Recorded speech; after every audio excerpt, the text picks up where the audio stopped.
আসসালামু আলাইকুম, স্বাগতম জানাচ্ছি নতুন একটা টিউটোরিয়ালে। আজকে আমরা শিখব খুব সহজভাবে বৃত্ত ব্যবহার করে কিভাবে সুন্দর একটি জবা ফুল আঁকা যায়। এই ভিডিওটা বিশেষ করে তাদের জন্য যারা নতুন করে ড্রয়িং শিখতে চায় বা বাচ্চাদের শেখানোর জন্য সহজ পদ্ধতি খুঁজছেন। তাহলে শুরু করি আজকের আঁকা। প্রথমে একটা বড় বৃত্ত আঁকো। এই বৃত্তটা আমাদের ফুলের বেস বা আকার ঠিক করবে। তুমি চাইলে কম্পাস দিয়ে না হলে হাতে করে গোল করে একটা বৃত্ত আঁকতে পারো। বৃত্তটা খুব বড় না, মাঝারি সাইজের রেখো যেন ফুলটা সুন্দর দেখায়। এখন বৃত্তটার ভেতরে 5টা সমান অংশে ভাগ করে নাও। প্রতিটা অংশে একটা করে পাপড়ি আঁকো। জবা ফুলের পাপড়ি একটু ঢেউ খেলানো হয়, তাই পাপড়ির ধারে একটু বাঁকা রেখে দাও। একটা একটা করে পাপড়ি আঁকার সময় খেয়াল রাখবে যেন সবগুলো মাঝখানে মিলিত হয়। এভাবে পুরো ফুলের আকার তৈরি হয়ে যাবে।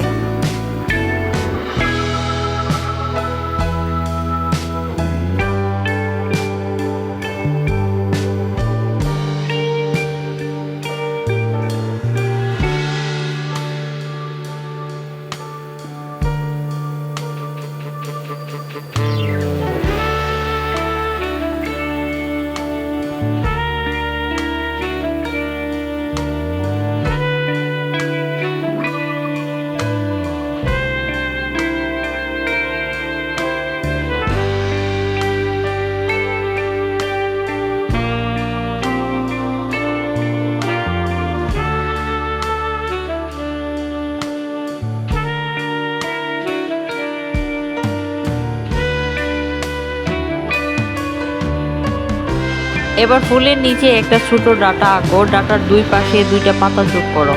পাতাগুলো জবা ফুলের মতো একটু লম্বা এবং কাঁটাযুক্ত রাখো। পাতার মাঝখানে একটা মাছ রেখা টেনে দুই পাশে শিরা শিরা আঁকো। এতে আঁকাটা অনেক বেশি রিয়েল দেখাবে।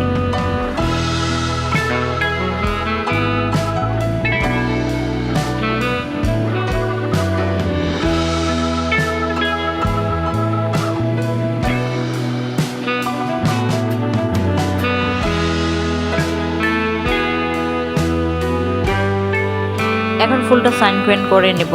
অফ ক্যামেরায় আমি সাইন পেন্ট করে নিয়েছি এবং ইরেজারের সাহায্যে বাড়তি পেন্সিলের দাগগুলো মুছে দিচ্ছি। আমরা এখন ফুলটা কালার করব। ফুলটা কালার করার জন্য আমি এখানে লাল, হলুদ, 2 শেডের সবুজ ও কালো কালার ব্যবহার করছি। আমি এখানে অয়েল পেস্টেল কালারটা ইউজ করছি।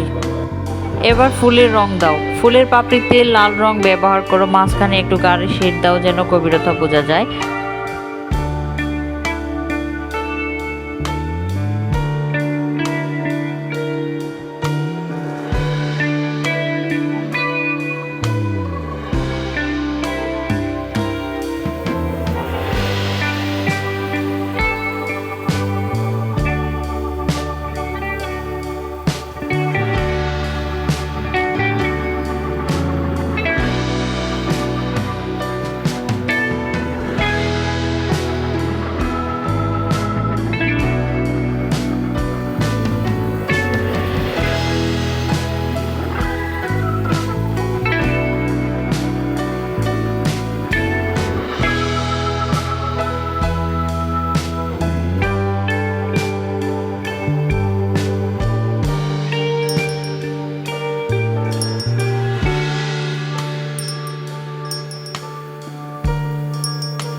সবশেষে ফুলের উপরের অংশে হলুদ রং দিয়ে ছোট ছোট পলিন স্টাইল দাও। এভাবেই এটাই হবে জবা ফুলের পরাগ।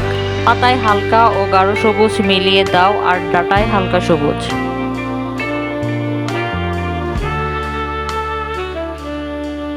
এভাবে খুব সহজে তুমি বৃত্ত ব্যবহার করে সুন্দর একটা জবা ফুল আঁকতে পারো।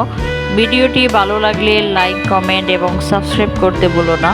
আর পাশে থাকা বেল আইকনটি অন করে রাখো যেন নতুন ভিডিও মিস না হয়।